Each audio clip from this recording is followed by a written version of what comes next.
Bleach soap घर में बनाने जा रही हूँ। ये मीठा सोडा और ब्लीच का सोप है जो कि आपकी स्किन को 100% वाइटनिंग प्रोवाइड करेगा। ये ना सिर्फ अपने हाथों और पाँव के ऊपर यूज़ कर सकते हैं बल्कि आप इसको फुल बॉडी के ऊपर भी यूज़ करेंगे तो आपको इसके बहुत कमाल के रिजल्ट्स मिलेंगे। आपने सिर्फ इसको दिन में 1 से 2 बार यूज़ करना है। इधर मुझे सबसे पहले हाइड्रोजन सोल्यूशन चाहिए और ये आपको इजीली किसी भी मेडिकल स्टोर से मिल जाएगा। हाइड्रोजन के साथ हमने अमोनिया भी लेना है, अमोनिया सोल्यूशन भी लेना है और हाइड्रोजन भी लेना है। बहुत ही चीप प्राइस में होते हैं, ये इतने ज्यादा कॉस्टली नहीं होते। किसी भी कॉस्मेटिक स्टोर से आपने ब्लीच का पाउडर लेना है। ये इधर मैंने ब्लीच का पाउडर लिया है। अगर आपके घर में कोई ब्लीच है और उसका कोई पाउडर है तो आप उसको भी यूज कर सकते हैं, लेकिन इधर मैं ब्लीच का पाउडर एक ब्लीच का पाउडर भी ले रही हूँ। तो आपने बेकिंग सोडा लेना है, बेकिंग पाउडर नहीं लेना। इधर आपने बेकिंग सोडा लेना है या फिर आप प्योर सोप ले लें या फिर आप सोप बेस भी ले सकते हैं। तो आप प्योर सोप ले लें या फिर इसकी जगह कोई भी ट्रांसपेरेंट सोप ले लें। हमें लेना ट्रांसपेरेंट सोप है।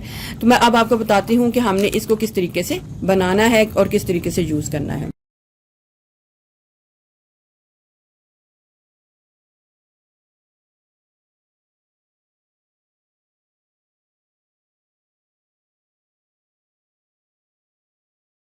सोप में इस बॉटल को हाफ तक डालना है, लेकिन इस तरीके से हमारा आइडिया नहीं होगा तो मैं आपको आइडिया करके बताती हूँ। आपने एक बाउल में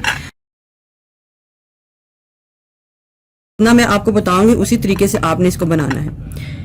ये हाइड्रोजन जो है मैंने हाफ बॉटल जो है निकाल ली है। अमोनिया को भी मैं हाफ निकाल लूंगी।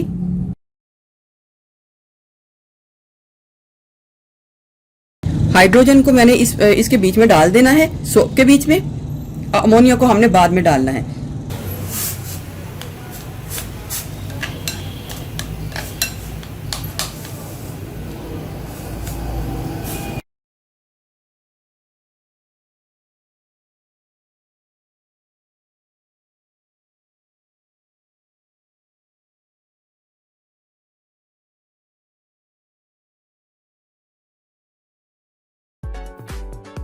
हाइड्रोजन को आपने डाल के तो इसको अच्छे तरीके से मेल्ट कर लेना है और मेल्ट करने के बाद जब आपने इसको फ्लेम से उतारना है तो उसके बाद आपने अमोनिया जो है इसके बीच में डाल लेना है।